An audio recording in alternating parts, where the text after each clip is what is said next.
मुझे पकड़ा गया तो वो भी पकड़े जाएंगे। अब उस सूरत हाल में तो वो इत्मीनान में है, चले ये इत्मीनान उनका सही, लेकिन अदालत तो अपनी कार्रवाई करे ना, अदालत तो ना रुके ना, इंसाफ होता हुआ अदालत नजर तो आए ना, फराहमी के लिए उनको बुलाए ना, अदालत तो किसी दबाव के तहत जो है वो जस्टिस करे ना। बिल्कुल ठीक है। इसका इंसाफ इंतजार। होता हुआ तो नजर आना चाहिए ना सर, आवाम को इंसाफ होता हुआ नजर आना चाहिए। डॉक्टर साहब आगे चलते हैं, बड़ा अहम मामला, आपने भी इसमें बड़ा काम किया है, फॉरेन फंडिंग का मामला कहां तक पहुंचा है? क्या रिपोर्ट पब्लिक होने के इम्कानात हैं? रिपोर्ट में है क्या सर? देखिए, फॉरेन फंडिंग केस बहुत क्रिस्टल क्लियर केस है। 7 साल से इस केस को दबाया जा रहा है। अकबर एस बाबर साहब ने जो डॉक्यूमेंट्स दिए हैं, जो डिटेल्स दी हैं, एक ईमेल भी गई है जिसमें इमरान खान साहब ने आज तक उसकी तरदीद नहीं की है, और उसके बाद स्टेट बैंक ने सोने पे सुहागा 28 अकाउंट दे दिया, 4 आपके अकाउंट जो है मुलाजमीन के दे दिया। पीटीआई उसको एग्री भी करती है, लेकिन इसके बावजूद इलेक्शन कमीशन ने एक स्क्रूटनी कमेटी बना दी। स्क्रूटनी कमेटी में उसके जो जज है वो एक डीजी लॉ को कर दिया, और इस कमेटी ने तकरीबन कोई 70 के करीब पहले मीटिंग की, कई साल लगा दिए। इससे पहले इमरान खान साहब सुप्रीम कोर्ट चले जाते हैं कि ये जनाब इसको ना खोला जाए, इस्लामाबाद हाई कोर्ट चले जाते हैं कि जनाब ये हमने इसे निकाल दिया है, ये पार्टी का भी नहीं है और इसको ना खोला जाए। अरे भाई क्यों जा रहे हो रुकने?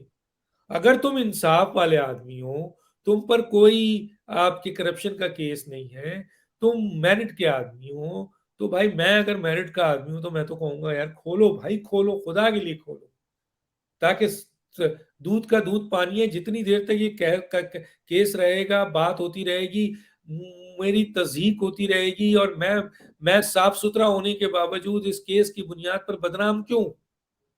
तो ये तो नहीं हो रहा ना भाई। ये हो रहा है कि इस केस को रोकने के लिए Islamabad high court, supreme court, petition पे पटिशन दिया जा रहा है।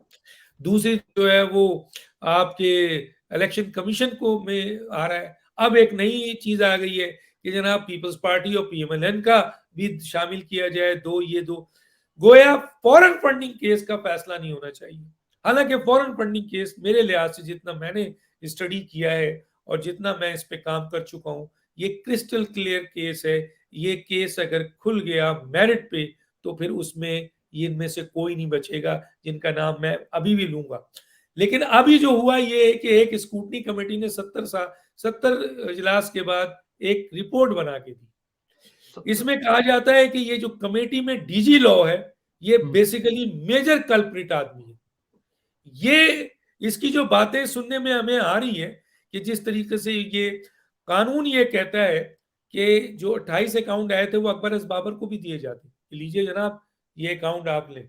अकबर एस बाबर की कोई चीज है तो वो इनको दी जाती, पीटीआई वालों को, देखे जनाब ये है, ताकि दोनों को अपने क्रॉस अपने चेक। आर्गुमेंट्स करने में आसानी हो। जो कानून कहता है, जो कोर्ट में भी होता है कि जनाब कोई गवाह लाना होता है तो पहले आप इन्फॉर्म करते हैं कि जी गवाह आ रहा है और ये केस है, डॉक्यूमेंट्स आप ला रहे हैं, तो उनको भी देते हैं ताकि अदालत के वक्त दोनों तैयारी करके आए अपने अपने पॉइंट से। तो यहां सुना है कि डीजी लॉ, जो मैंने सुना है कि डीजी लॉ इतना प्रेशर है, मैं नाम कोड नहीं करना चाहता वरना उस बेचारे की इलेक्शन कमीशन का ही आदमी है, कि डीजी लॉ का प्रेशर है कि जनाब ये 28 अकाउंट नहीं दिया जाएगा, एक कोई चीज ओपन नहीं की जाती। अच्छा जनाब, कहते ये है कि जब अल्लाह ताला किसी की पकड़ करता है ना तो फिर इन्हीं के हाथ से निकाल देता है। देखिए ये सब चीज तो नहीं थी, ये अभी तक पेंडिंग है। एक रिपोर्ट बनाई गई, वो रिपोर्ट में इतनी हाइट थी, इतना छुपाया गया कि खुद इलेक्शन कमीशन चीख उठा और उसने कहा स्क्रूटनी कमेटी तुम क्या कर रहे हो, तुम्हारा क्या इंटेंशन है, तुमने किस तरीके से ये रिपोर्ट बनाई है, कितना मेलाफाइट तुम्हारा इंटेंशन है, तुम कितने करप्ट जहन के लोग हो कि तुमने ये रिपोर्ट बनाई है और इतनी बोगस रिपोर्ट बनाई है। उठाया और उसको डस्टबिन में फेंका, और उसके बाद इलेक्शन कमीशन ने डायरेक्शन दिया कि 3 पॉइंट पर इसको इन्वेस्टिगेट करके हमें फौरी तौर पर दो। एक, अकबर एस बाबर ने जो भी आपको प्रूफ दिए, सबूत दिए, इनको इन्वेस्टिगेट करो। दूसरा, जो पीटीआई ने डिफेंस में डॉक्यूमेंट्स दिया वो करो। तीसरा, जो 28 अकाउंट और 4 मुलाजमीन अकाउंट है उसको अब ये बाउंड्री बना दी इलेक्शन कमीशन ने, उसकी रिपोर्ट जमा हो गई है। वो रिपोर्ट जो इन कैमरा अब इस्टेब्लिश, वो जो है क्या कहते हैं इन्होंने, जो आपकी इलेक्शन कमीशन है उसने शुरू हो गया है। 2 इजलास हुए जहां तक मुझे इंफॉर्मेशन मिली है। बहुत दबाव है, बहुत प्रेशर है, बहुत धमकियां हैं कि ये रिपोर्ट किसी तौर पर, क्योंकि शाया नहीं होनी चाहिए। इसमें जहां ये चीजें हैं वहां एक और डेवलपमेंट हुई, बहुत बड़ी डेवलपमेंट हो गई हम्म। कि कहते हैं ना कि रास्ता खुद बन जाता है। वो वो चीजें जो पीटीआई ने इलेक्शन कमीशन में जमा की कि जनाब हमारे पास तो ये है, ये देखें, हम बेकसूर लोग हैं, ये हमारे पास, हमने ये काम किया है, हमारा ये फंड आया था, हमने इस तरह इस्तेमाल किया है। वो जब इलेक्शन कमीशन ने बड़ी खूबसूरती से, डीजी लॉ ने जो है वो ये समझा कि जनाब कहानी मुक जाएगी, उन्होंने अकबर एस बाबर को दिया कि जनाब इसको ऑडिट करें और बताएं इसमें क्या खराबी है। इन्होंने तो कहा कुछ नहीं है। उस रिपोर्ट में अकबर एस बाबर और उनके ऑडिटर ने अरबों की करप्शन निकाल दी और उसके सिग्नेटरी हैं जनाब इमरान खान साहब। देखें ये पकड़ होती है, जब पकड़ना का आता है ना, वो चीजें जो आपके पीटीआई ने दिया है और इलेक्शन कमीशन की स्क्रूटनी कमेटी ने सोचा कि पीटीआई ने जो दिया होगा वो अकबर एस बाबर को दे देते हैं और वो चीजें ना दे जो 28 अकाउंट है ये दे देते हैं और इनको यहाँ फंसा लेते हैं और ये करके लाएंगे और कहेंगे नहीं जनाब ये तो बड़ा क्लियर है।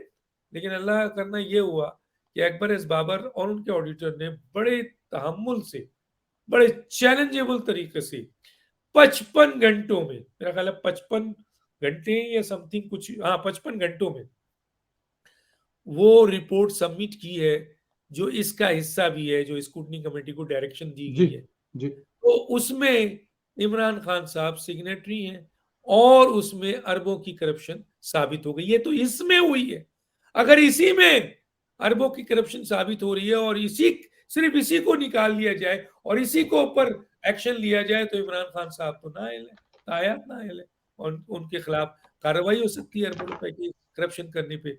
तो स्क्रूटनी कमेटी की ये रिपोर्ट, ये जो दी है, ये बना के इन्होंने दी है।